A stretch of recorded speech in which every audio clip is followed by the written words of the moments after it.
Hello, everybody. Welcome back to the channel. This is young Brando, and we're live from Los Angeles. There's something going on internet connection that I want to say I can't quite figure out, but there's nothing to figure out. It's just shit service, and I can't believe I'm paying so much money to have such little service, body service from Starry. Um, it's been the worst service provider that I've been with in my entire life, certainly in my time in this country. I highly, I cannot unrecommend them um, highly.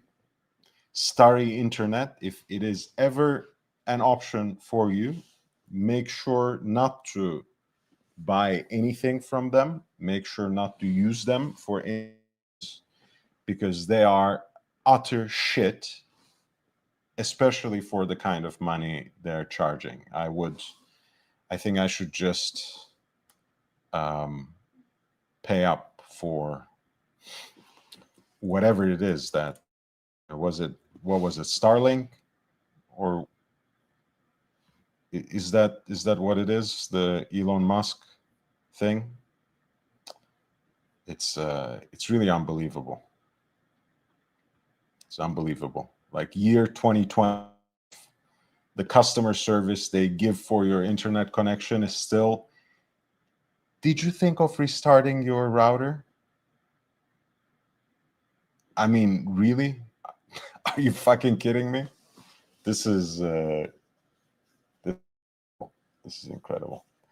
Um, anyway, let's start this out. I'm not going to um, be overly ambitious with this connection today, so I'm going to, as a kind of warm up, I'm going to pull up my Instagram, talk about whatever watches that I posted about there. Um, and we will work from there. But the connection is really spotty. I get those lines on my um, connection as well.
Unfucking real. Um, yeah, I mean, let's give it a shot. Why not? Right? We are here. We might as well. And if Jesus.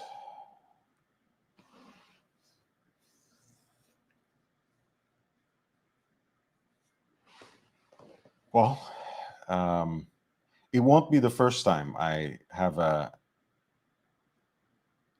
self-righteous crash out in front of a live audience. So brace yourself for that. But I will work my way back with some of these posts, and I would genuinely appreciate it if you would follow the link, at least give it a like. If you have something to say, if you want to ask a further question, if you have a comment, feel free to do that on Instagram as well. With each visual that I show, I will most certainly be sending the link in the chat as well. This is from the Singapore Grand Prix for the Formula One from last weekend, where Romeo Beckham was present. Here's an interesting little encounter or reunion, you might say. After all, Victoria Beckham, Posh Spice, was a bandmate with Melanie C, and they got together. It's kind of like his aunt, basically, in a way. And Romeo Beckham, I think, major props to him. Honestly, he seems to be going his own way. You know, for a while he was playing football, and then it didn't work out quite the way he wanted to. He went to the modeling path, and it seems also with the watches too, he is trying to chart his own path rather than just wearing, you know, Rolex or Tudor or both of them like his father does, and like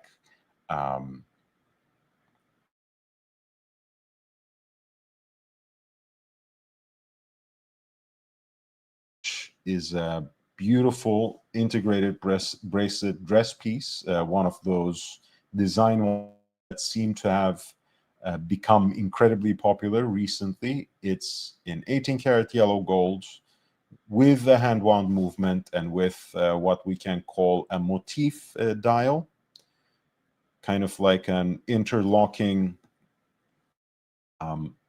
repetitive motifs that are made up of the brand's initials, or the initials of the two founding families, we can also say. Piece, and it's really one of those artful designs from a period when, in the face of the quartz crisis, Audemars Piguet and other elite makers really trying to imagine the wristwatch anew with designs that perhaps forefronted the fact that they were also jewelry more than anything, perhaps. And the nickname comes from the fact that the bracelet has this cylindrical links, very finely finished, and they resemble bamboo intricately bound together to form the case, as well as they form the bracelet and the case, which is actually an octagonal shape. I'm sure that didn't escape your attention.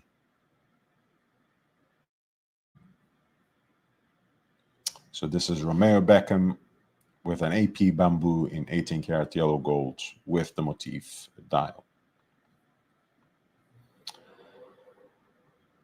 Here's Brian Donnelly. You might know him better as Cause. He's famously known for his figures that he has been working on from his early days in street art, in which he later transformed into sculptures and figurines. The Companion, for example, all of them are basically subversive alternatives to mainstream figures.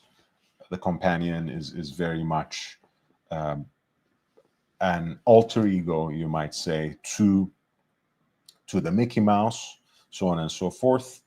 And you might remember, if you have been following it at all, that has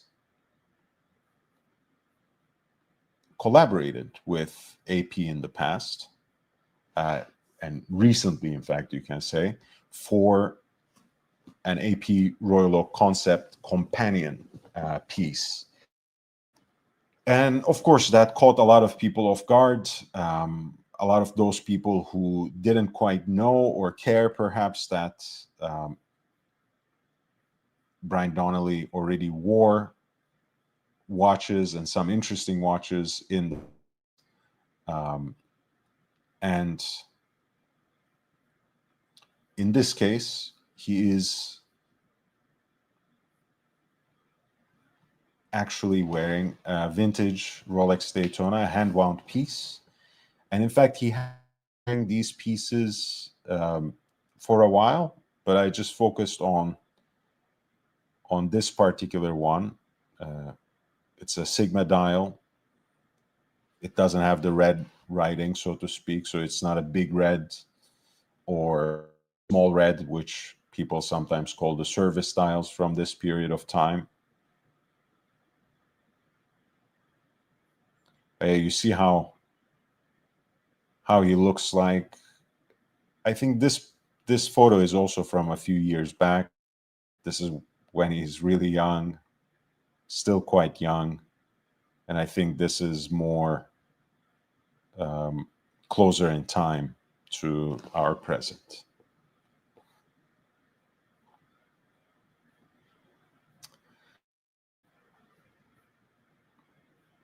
Yeah, I wasn't a big fan of the Royal Oak Concept, although the piece that appeared on his wrist, but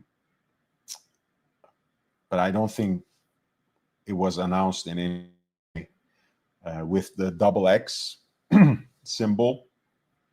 That's quite characteristic to him.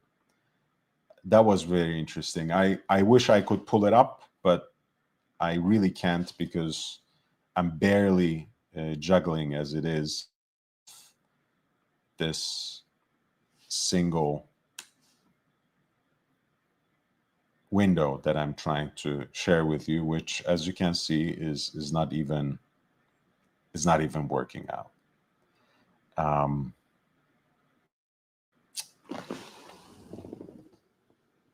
Incredible.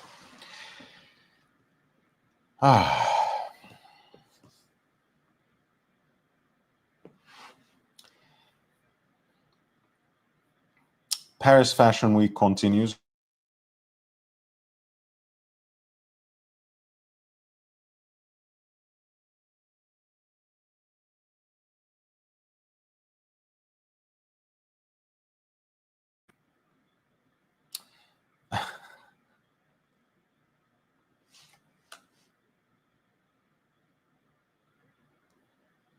Okay.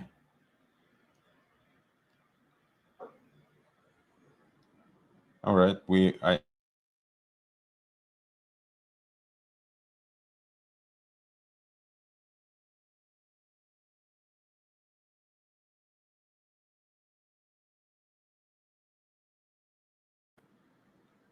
Her family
Okay, this is going to be my last try because, again, as much as I am familiar with these on-screen meltdowns um, or crash outs, whatever you want to call them, that I really, really don't have that kind of energy today. I just feel really tired, and rather than crashing out, I might just cry, um, and I don't want to do that.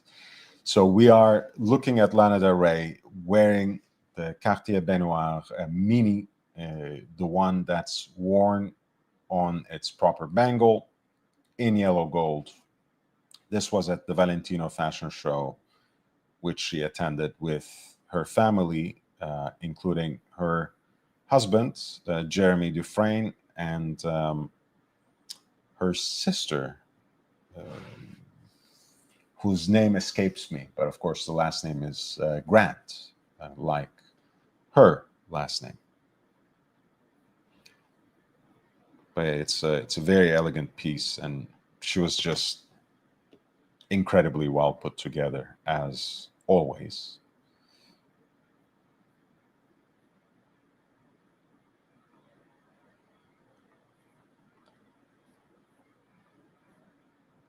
Here's the man of the hour, so to speak.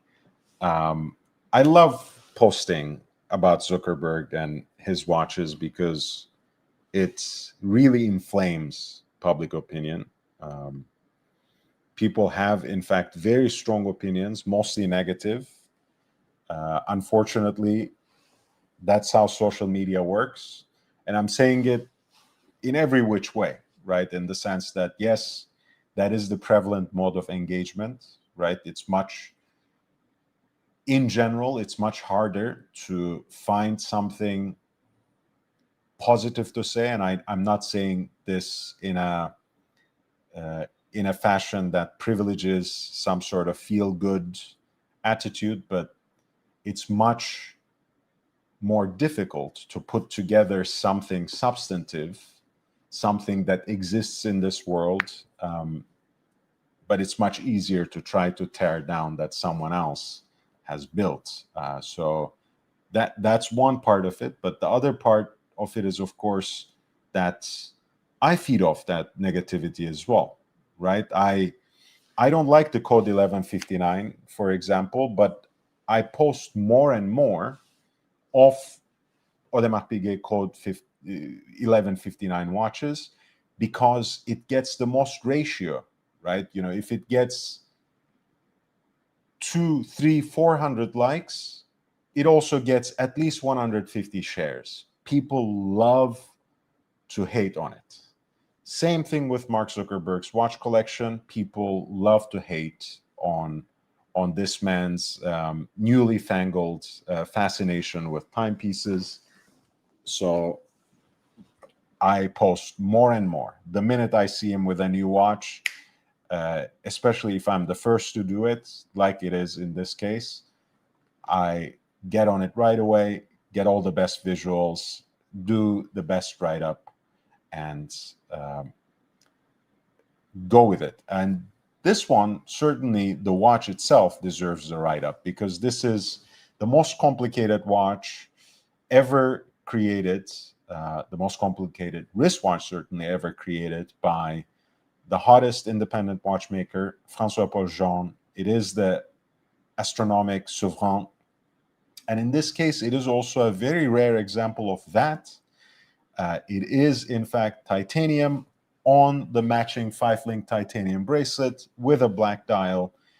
It's as exclusive as FP Jean gets, and we already know how exclusive these pieces are.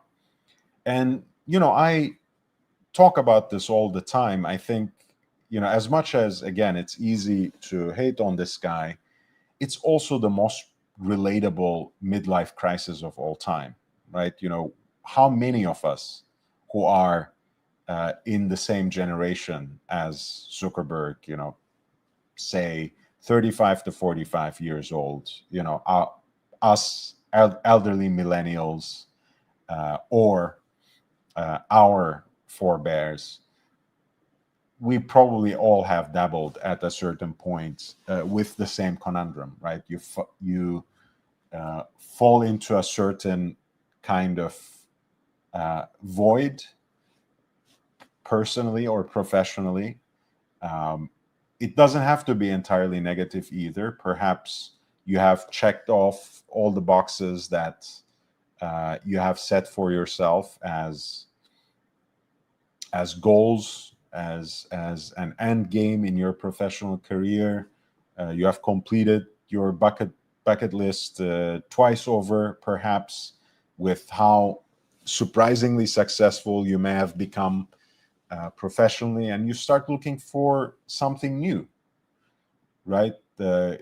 He's not he's not going outside of his marriage to serially cheat on his wife, right? He's not getting addicted to uh, karaoke in Koreatown and getting hand jobs in some dirty stall. He likes watches, right? He has just discovered them. He's figuring them out. I think it's kind of beautiful, honestly. I have a hard time understanding any kind of hate, but especially the kind of hate this guy gets simply for liking watches. He has shitloads of money, guys. What do you think? He's gonna play with you the dishonest game that the Nico Leonards and Ben Climbers of this world do, and buy G Shocks and pretend that that is cool when he has all that money? He doesn't lie to you like Ben Clymer does. He doesn't lie to you like Nico Leonard does. He's not going after hypercars and supercars and turns around and tries to take your money, $150 at a pop for a shitty G-Shock. He gets the coolest watches that money can buy and flaunts them. More power to him, honestly. Um, Hit the like or dislike button. I don't give a shit today. That's how we are going. This watch has 18 functions. It's a watch that truly deserves the name Grand Complication. Um, it was first revealed in the form of an astronomic blue as a prototype for Only Watch 2019. Shortly thereafter, it was announced as part of the catalog in stainless steel. Again, this example, to remind you, is fully executed in titanium case and bracelet. And the functions include, and this is worth zooming into, the sunrise and sunset times, which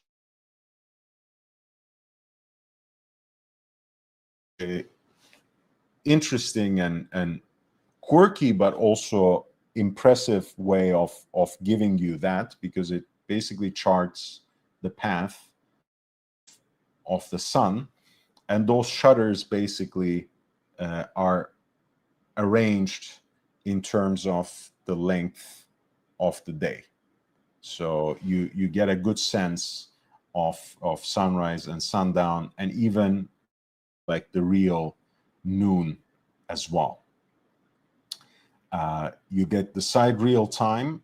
You get, actually, these are 2 hour hands on this right hand dial. So you get the hour in 2 different time, moon phase indicator.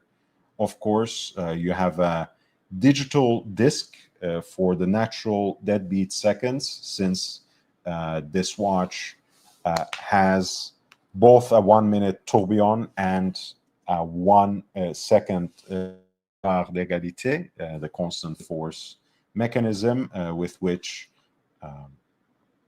Jean's timepieces have been um,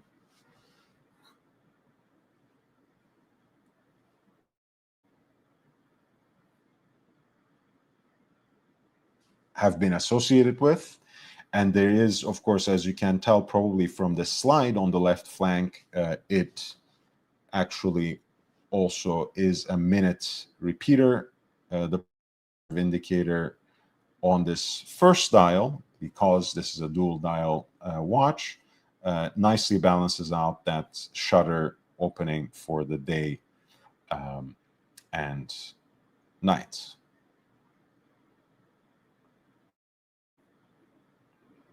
On the back, you can see the 1 minute tourbillon. Neighboring that within the movement, there is the governor for the minute repeater. And then surrounding, framing the movement is the indication of an annual calendar with a zodiac display. And there is also an equation of time calculation on the case back as well. You never know. You never know. He hasn't shown up with it. He hasn't, but man, he has so many different watches that yeah, it's hard to keep track. So he may have added a Richard Mille to the collection that we have missed. Who knows?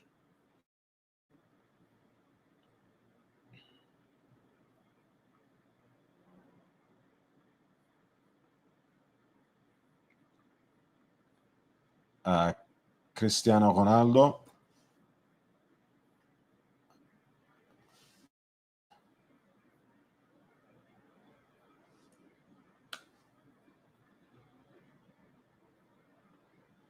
I see you're in the background, but it says device is not connected, so I can't add you to the broadcast, even if I wanted to. But if I can't see your face, I would not, at any rate, just so you know that.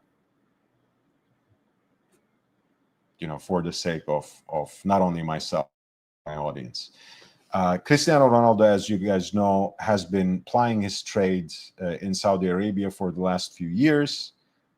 So it's not a surprise to see him with an example of the Rolex Daytona, entirely crafted and in an exclusive iteration that is reserved for the brand's elite roster of Middle Eastern clientele. This is the reference 116576 TBR.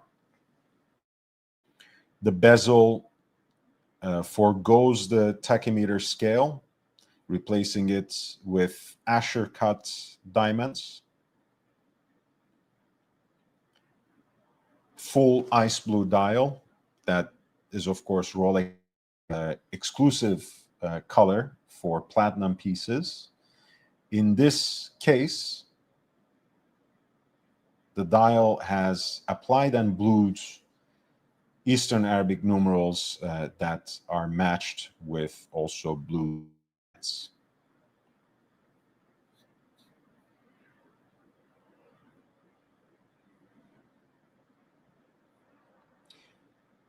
Please hit the like button. By the way, I don't know if this will last. Honestly, it's not.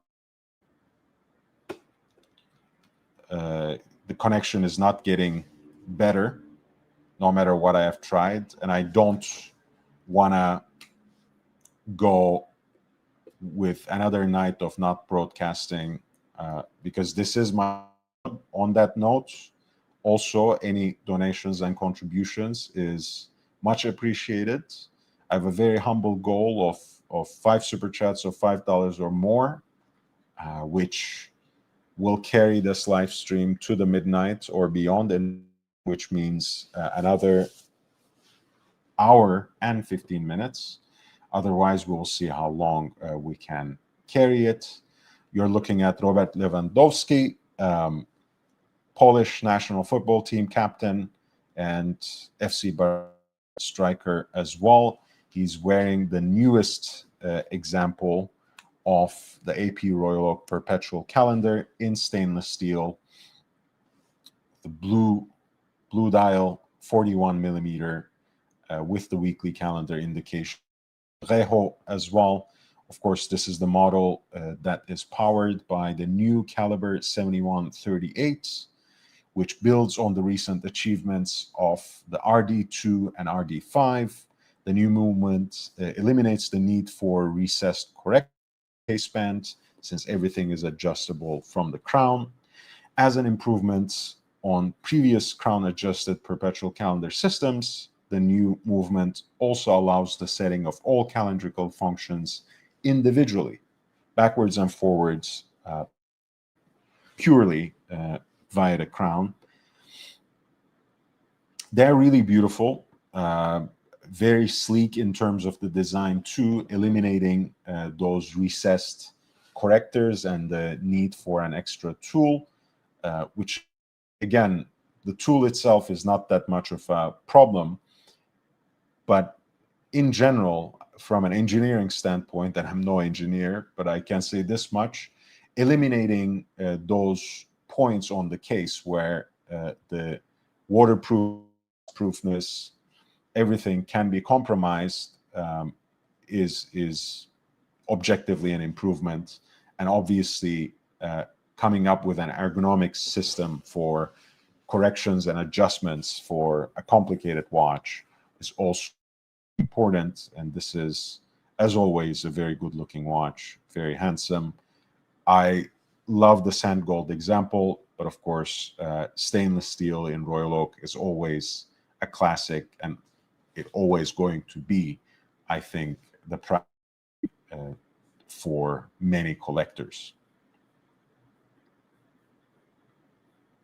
Speaking of controversial pieces, Matthew McConaughey, he is wearing this new perpetual calendar as well. Same movement, 7138, but in a compact version of the Code 1159 case, 38 millimeters with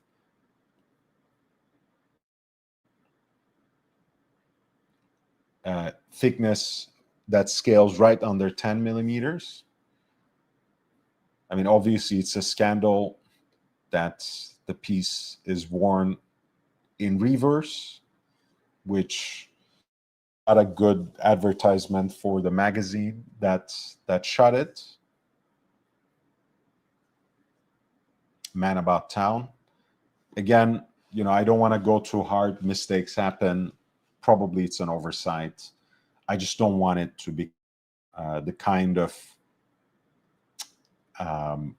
silly trend as we have with the fabric tags on the sleeves of some coats and jackets that people refuse to take off simply because they have seen it in a couple of fashion shows and in a few magazine shots, and suddenly it's become something not only acceptable but trendy. So hopefully, wearing your watches in reverse for whatever reason, whether it's or show it a certain way,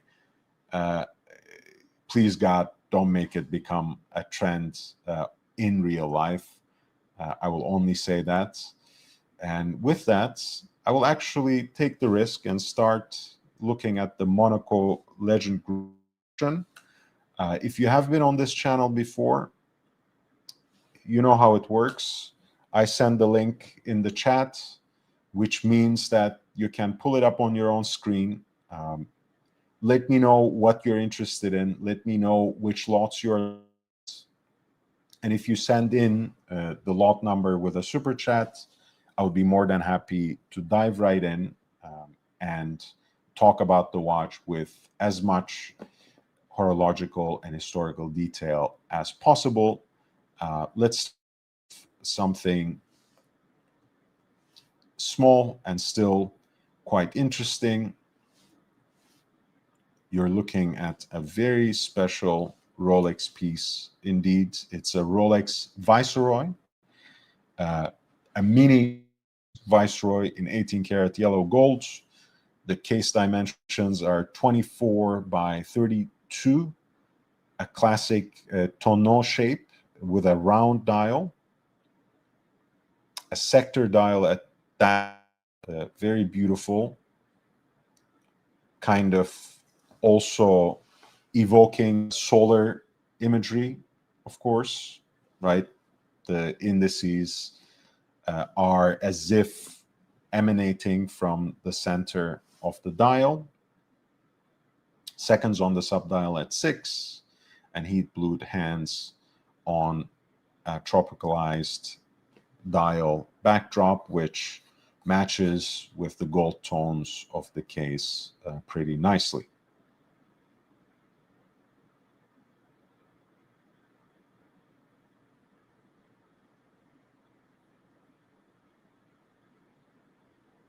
This is a similar piece.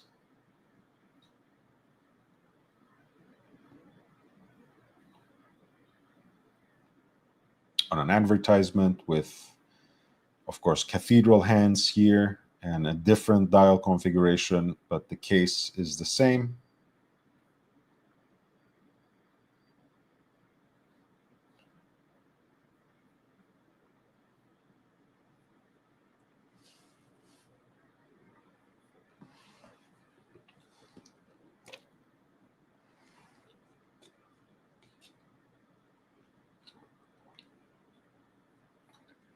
And this is lot 5 from the exclusive Timepieces auction by the Monaco Legend Group for October 18th and 19th.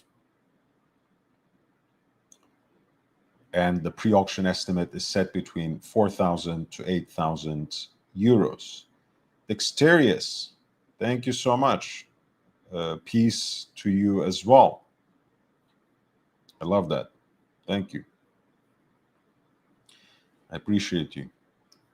And you didn't even ask a question, unless with that victory sign you mean lot 2, and I will just pretend that's what you said and jump to lot number 2 next, just to make sure.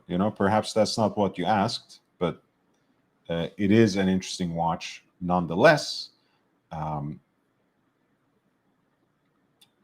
This is a Jarajanta piece.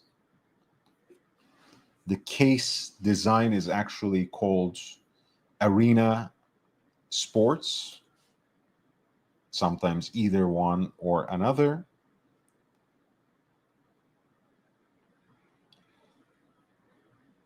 This is a pretty complicated piece.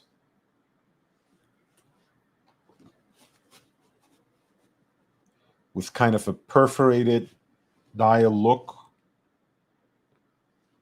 industrial, skeletonized.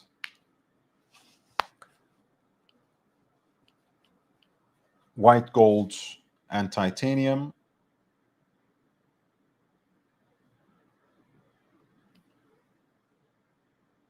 A three-hander, essentially. 2, again, perforated hands for hour and minutes, and then a red sweep center seconds.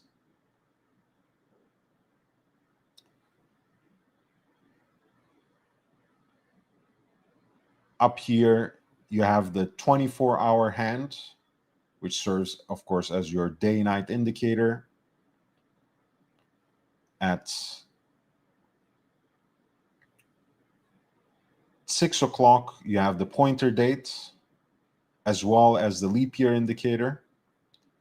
At 3 o'clock, again, you have the disc for the month indication, and at 9 o'clock, you have the disc for the day of the week. And you see the case design is like a supercharged version of the Breguet dress watch aesthetic, right? You still have kind of a coin-edged case band. You still have teardrop lugs, but the end product is so much more Butch. And again, it's a white gold case with a titanium domed bezel and a very interesting dial configuration. Maybe a little too much for most.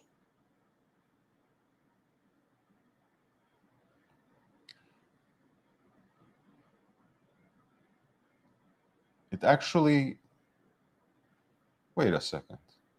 Did I misread it? Yeah, I did misread it. I don't know why I said titanium. When I saw the case back, I suddenly see, again, white gold or gold simply, and tantal, which is, of course, tantalum. So it is actually a white gold case with a tantalum domed bezel.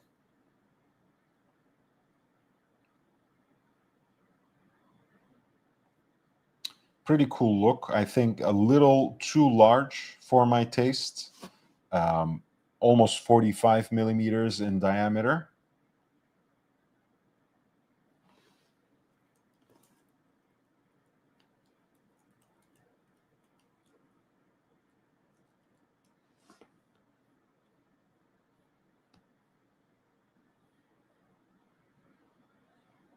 But it's a very unusual and beautiful watch nonetheless. I do like the case shape, but at this size, at this diameter, it's a little too much even for me.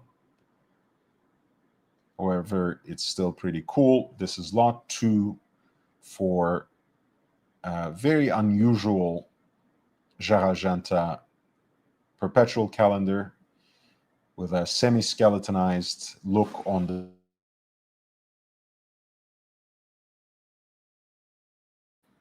the piece has a pre-auction estimate that is set between 4,000 to 8,000 in euros, and it will start no reserve.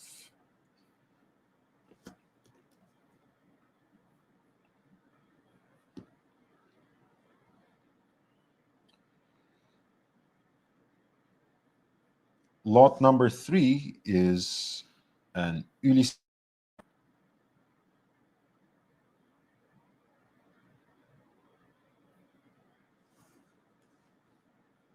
dress piece. This is lot number 3. Limited San Marco. That is actually depicting the Al Alam Palace in Muscat, Oman. So an Omani dial, you might say. And the depiction is a cloisonné enamel dial with the outline of the micro painting traced hairline golden threads and filled in with powdered enamel to achieve and kiln fired numerous times to achieve a certain color palette, which in this case is varied with numerous shades of blues and verdant greens, as well as other earthen colors.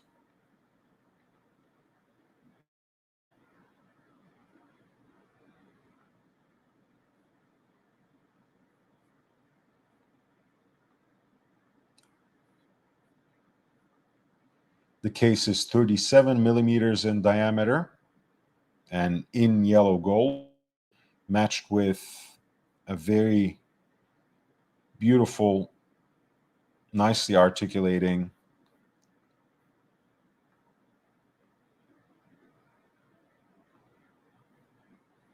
five-link bracelets, number 15 out of an 18-piece limited run.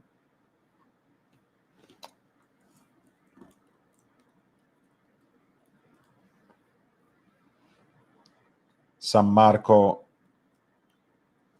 of course, is to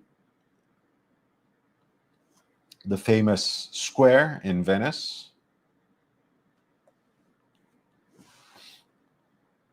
and it does carry this symbol as well, therefore.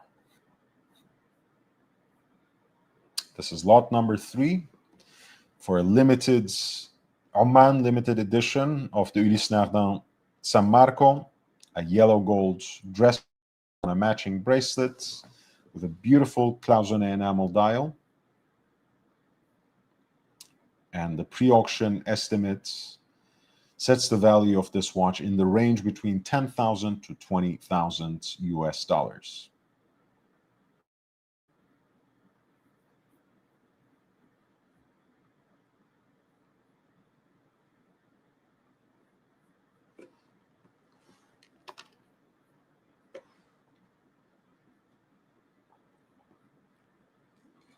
Lot 10 is once again a beautiful sector dial. It has patinated again very richly, and this time where it's a classic Patek chronograph in 18 karat yellow gold, the reference 130, 33 millimeters in diameter, in 18 karat yellow gold, again with a matching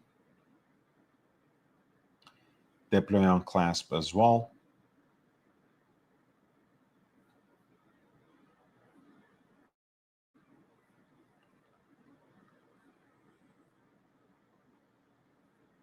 There we go. With a 13 ligne Valjoux movement. Classic piece made in 1938, sold on December 12th, 1938. Almost a century old, but aging as you see.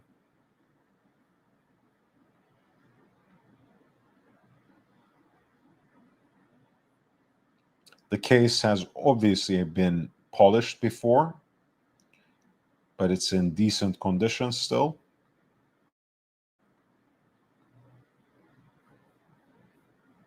Matched with a déployant buckle in 18 karat yellow gold. Very, very beautiful piece. Look at how those blued chrono for the 30-minute totalizer, continuous running seconds, and the centrally deployed chronograph seconds jump off against that warm champagne gold back.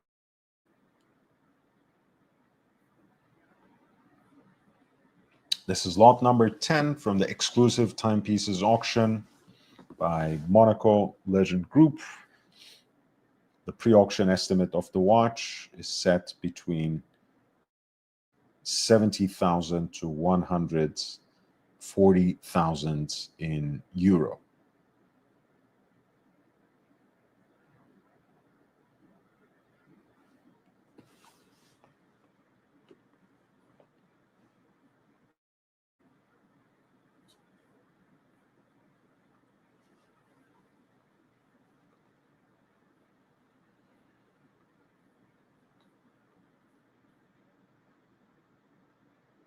Right next to it, there's a beautiful ellipse.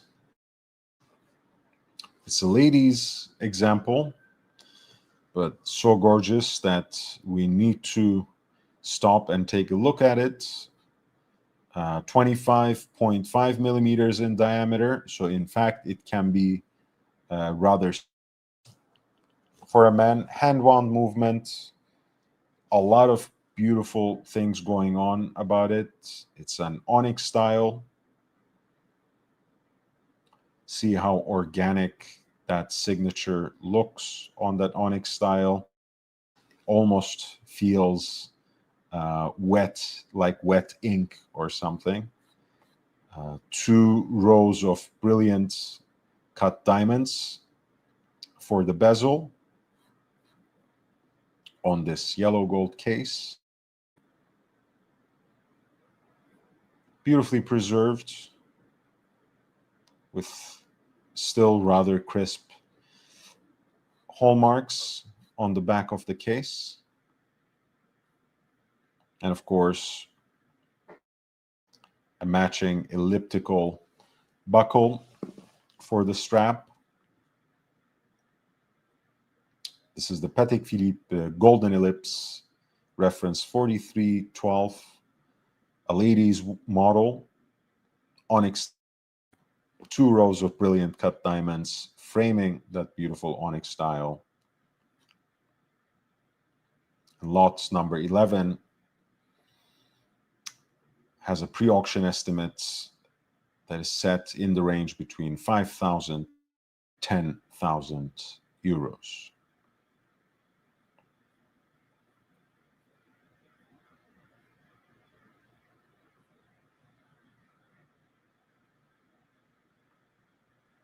We have looked at the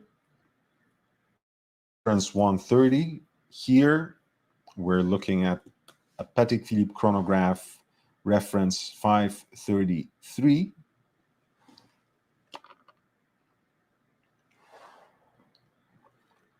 It's in a way the companion piece to what we were looking at earlier, right? Specifically, the reference 130 at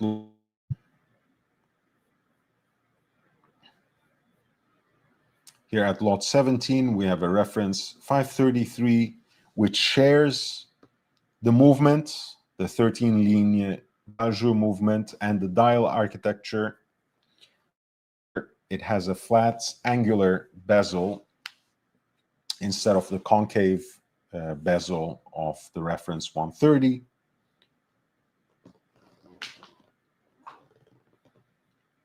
And I think in a way that makes the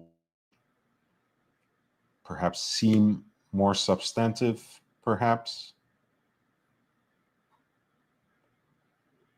Again, beautiful two-tone champagne dial that has a lot of consistent and warm patina and heat blued hands for both the 30-minute totalizer and the centrally deployed chronograph seconds hand.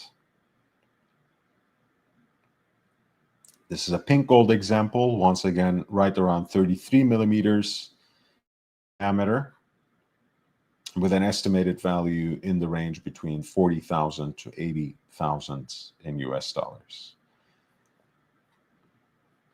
The watch is from 1946. So October 16th, 1947.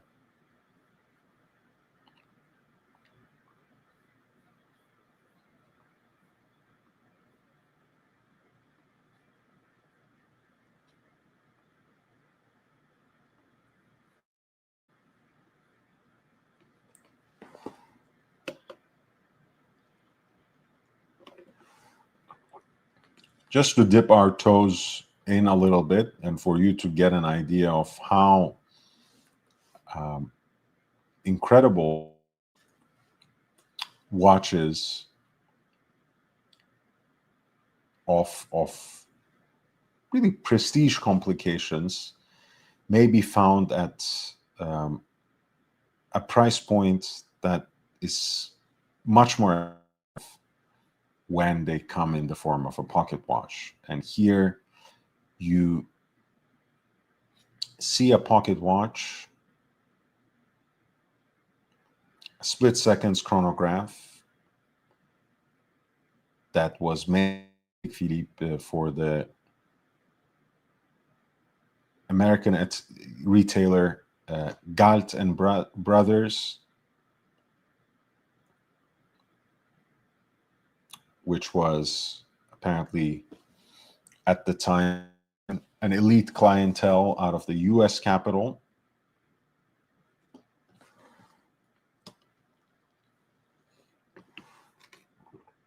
The watch dates right around 1900s. the turn of the tree, 47 millimeters in diameter, in 18 karat yellow gold.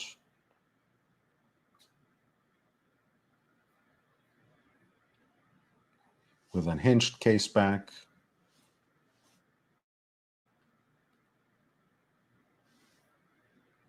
And a beautiful, beautiful dial. Again, a spade set of hands with a very elegantly twisted minute hand, all heat blues against the backdrop of the dial, which also has red accents for the minutes and the seconds as well. And of course, the double chronograph hands, which allows the watch to keep time for 2 separate intervals.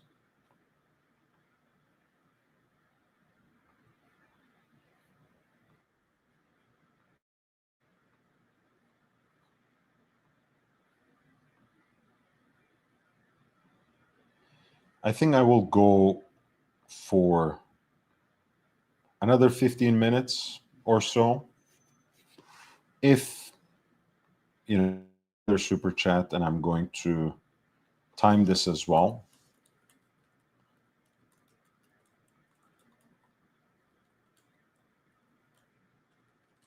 A big one I'm expecting this time because we didn't get near the goal in the last one. 15 minutes. If there's a super chat of $20 or more, I will go for another hour. But otherwise, we'll just take a look at a few more watches and then call it a day. There's the hinged case back that opens also to an inscription about the making of the watch, made for Galt and Brother, Washington, D.C., by Patek Philippe and Company, Geneva. Here are the hallmarks, which include a Calatrava cross.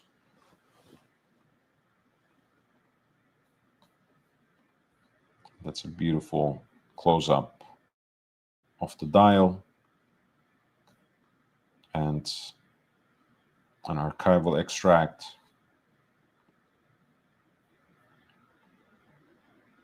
And here's a photo of that retailer from a bygone. You're looking at lot number 18 for this Rattrapante split-second chronograph pocket watch in yellow gold, 47 millimeters in diameter. Patek Philippe for the American retailer Galt and Brother.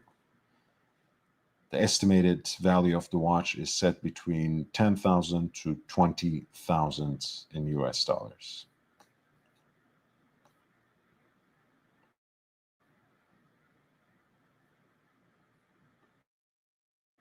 Lot 20, of course, it's a piece that I used for my thumbnail. This classic, and it's in its rarest configuration. You're looking at the perpetual calendar split-second chronograph by Patek Philippe from an illustrious generation, 5004A in stainless steel. Basically a split-second chronograph version of the 3970. Of course, it has that pusher for the Rattrapante on the crown, which gives the watch a very interesting and protruding look on the wrist. Of course, it's also a thicker case compared to 970 for the extra split seconds capability as well. Beautiful case design with those fluted lugs.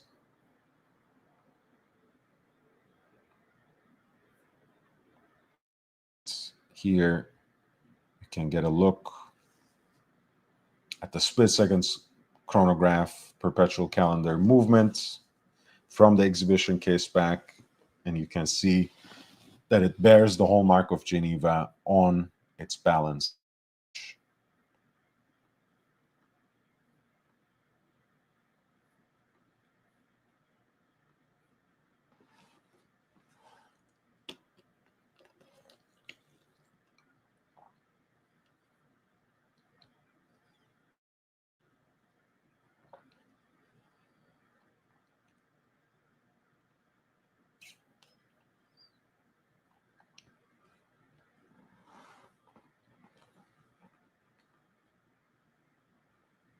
You can see the full set here.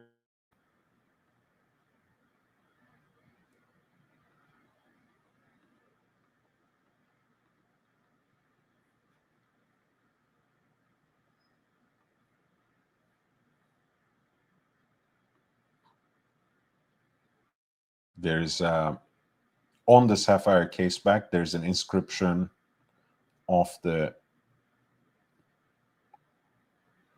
owner, Oscar Schaefer, who is someone I have actually covered on my Instagram. I don't know if you have seen it before, but feel free to snoop on my Instagram. Maybe you'll find him and how he was featured and with what watch. But this was once part of his person.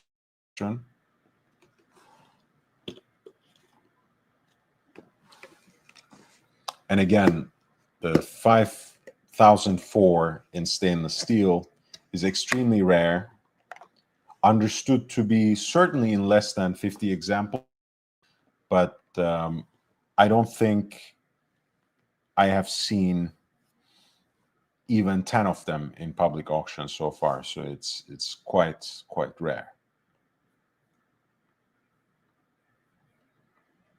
The Patek Philippe calendar split seconds chronograph 5004A in stainless steel. This is lot 20 from the exclusive Timepieces auction for Monaco Legend, which is going to take place in Monte Carlo, October 18th and October 19th. And the pre-auction estimates for the value of this piece is set in the range between $500,000 to $500,000 to €1 million.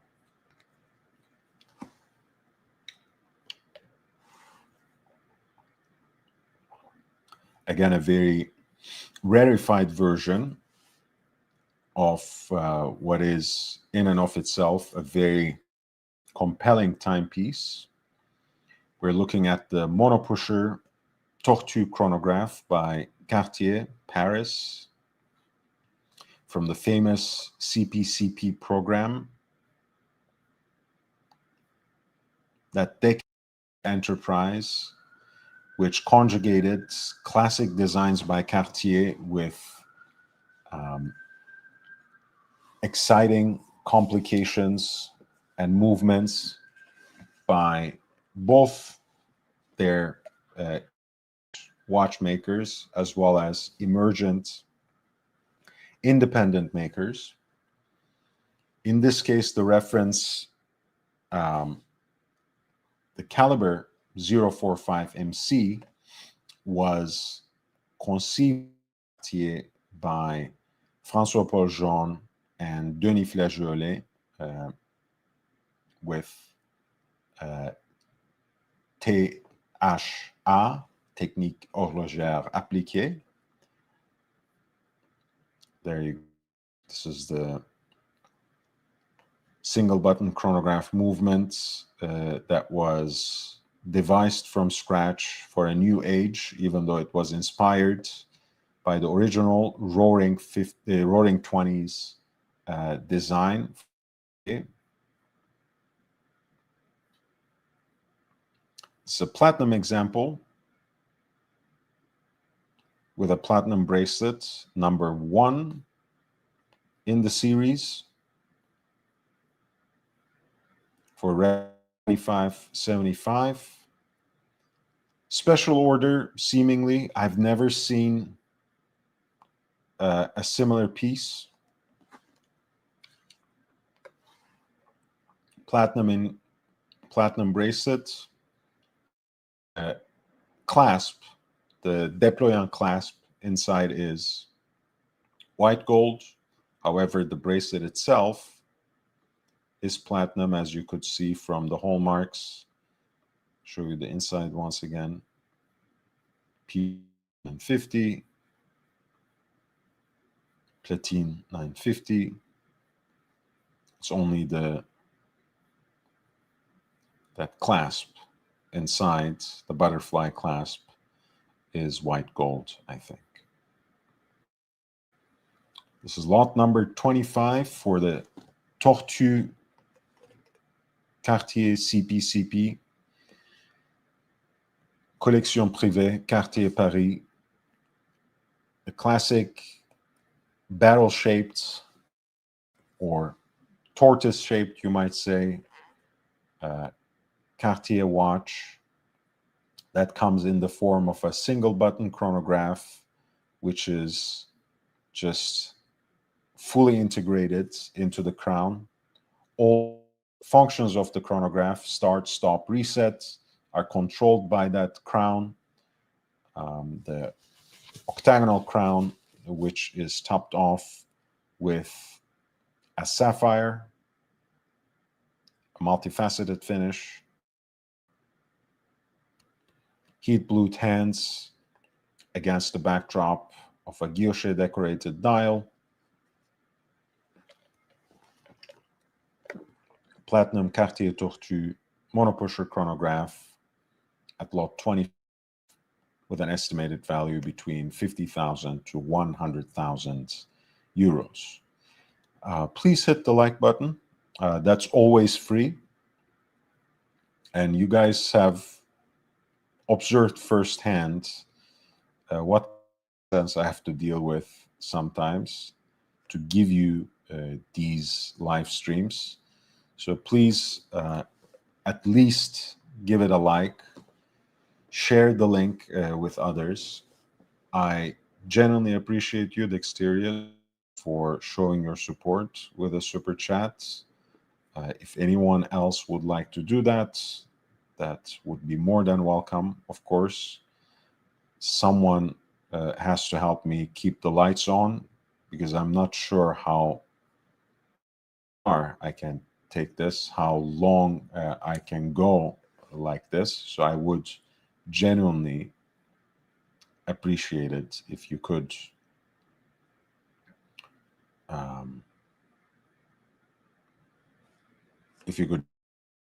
support. Thank you. All right, maybe 2 more pieces. This is lot 29. It's a double red Sea Dweller, one of the mainstays of vintage Rolex collecting. In this case, the piece has a Mark III double red dial. The double red, of course, comes from these 2 writing Sea Dweller Submariner 2000, as in 2000 feet. Sorry. I'm losing my mind. 2000 feet in the sense of the depth, beautifully warm yellowish patina on the hands, as well as the lume plots on the dial. It's tropical domed crystal that gives you beautiful distortion from an angle. One of the most romantic aspects of especially classic Rolex dive watches, but not the dive watches. Of course, the helium escape valve there.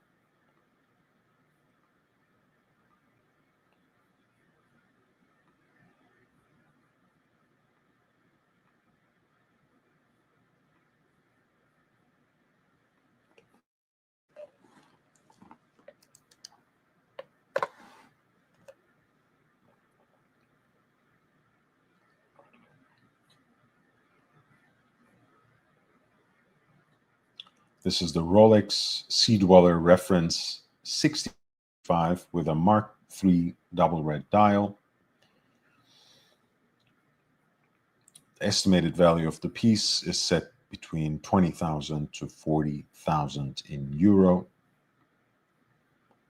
Lot 29 of the upcoming exclusive Timepieces auction by the Monaco Legend Group.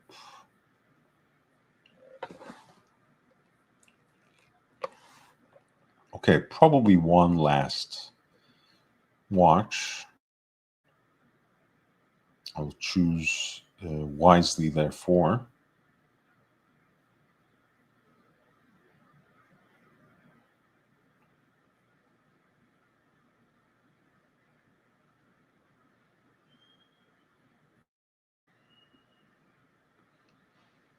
I like this memo box. This is a Jaeger-LeCoultre alarm wristwatch at lot 56. All in stainless steel with a jet black dial. The JL logo at 3, counterbalancing the date window at, the JL logo at 9, counterbalancing the date window 3, and of course, the arrow at the center dial indicates the alarm, which you set through the additional crown. The piece comes on a stainless steel bracelet made by Frères.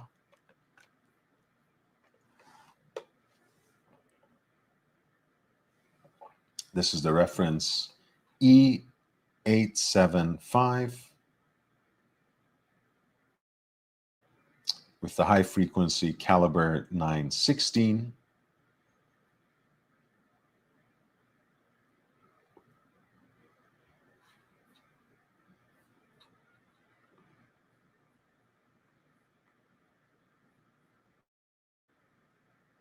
Really in a beautiful condition. A very charming watch. You see how crisp the serial number is on the case back. Incredibly well preserved.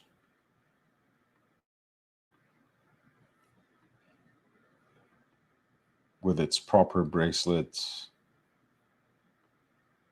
Unbelievable piece.